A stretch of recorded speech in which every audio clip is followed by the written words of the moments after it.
In terms of what we do with microfinance, the critical thing is to ensure that the person never fails to repay.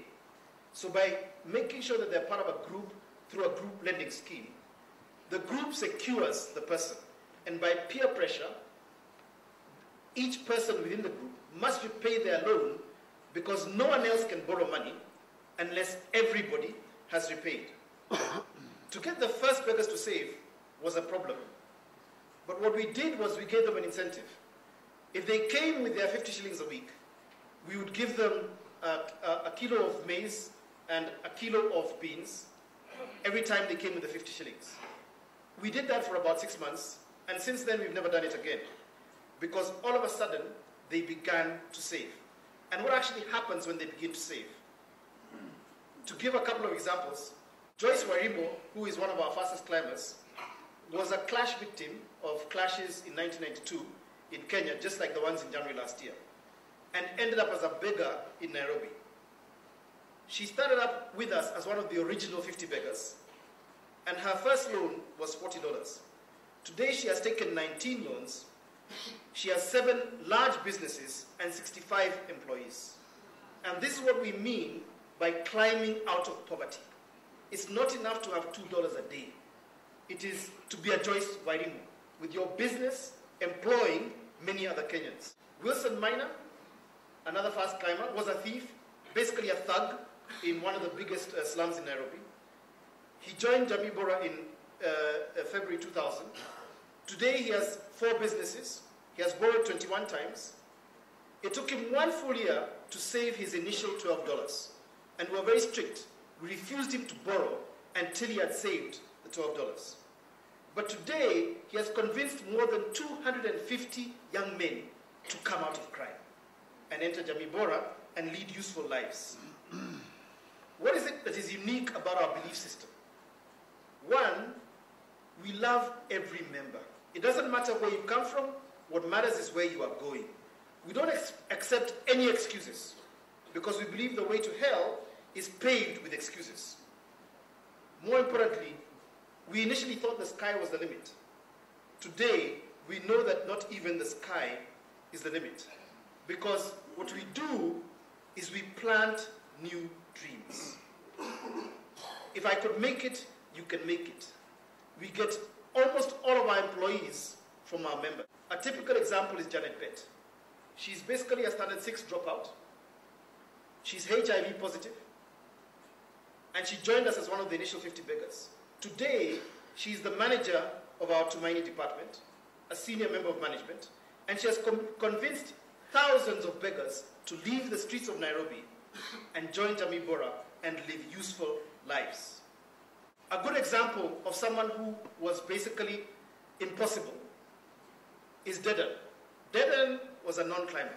We spent 5 years trying him in this business, in that business, in another business. He failed at everything. And then one day, someone thought, why don't you ride a bicycle?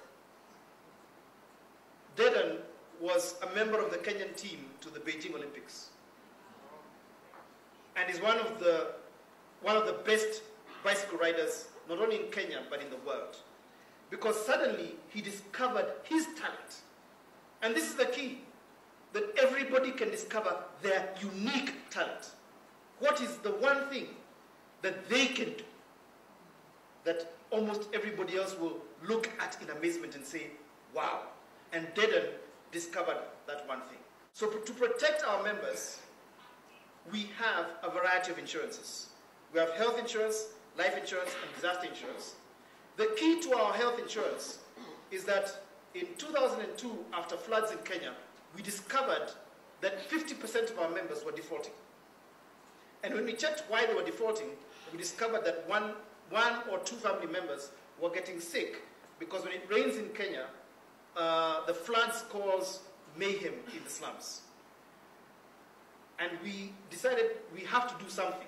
Went around to a whole variety of insurance companies, and nobody could give us a product that would work for our members because the cheapest we could get was $100 a month. So we decided to start our own insurance at $10 a month. Today it's $14 a month for a family of 5, and it's for all inpatient care. And the most surprising thing about it for us is that it's completely profitable, yet we thought we would have to subsidize it from huge subsidies from donors. And this is the surprising thing when you work with the poor. In January 2007, 80,000 of our members lost everything in the violence. You can see here what we call Toy Market, which was a market of 2,000 stores that was completely destroyed. Because of our disaster insurance, we were able to rebuild the entire market, and in fact the businesses of most of our members. It was something we had started because the government had destroyed one of the slums in Kenya. We started it by just, I would say, almost luck or coincidence. And in January, it saved our organization because we had $10 million to lend to our members after this disaster. And finally, the one thing that I tell people will change the poor: housing. In order for someone to come out of poverty, the most important thing for them to get is shelter. To come out of that slum and enter a house. We're now building 50 square meter 2-bedroom slums, very much like the ones in Soweto, and taking our members out of the shacks they live in and selling them these houses. We sell the houses at between $5,000 and $10,000 a house. We make a profit of 25% on the selling of these houses, which starts telling you how much developers make in housing. Because only because we developed this system ourselves did we understand the profitability in low-income housing. But as a result of this housing, not only are we a very profitable company, but our members then get a house which is worth easily $20,000, $30,000 on the market.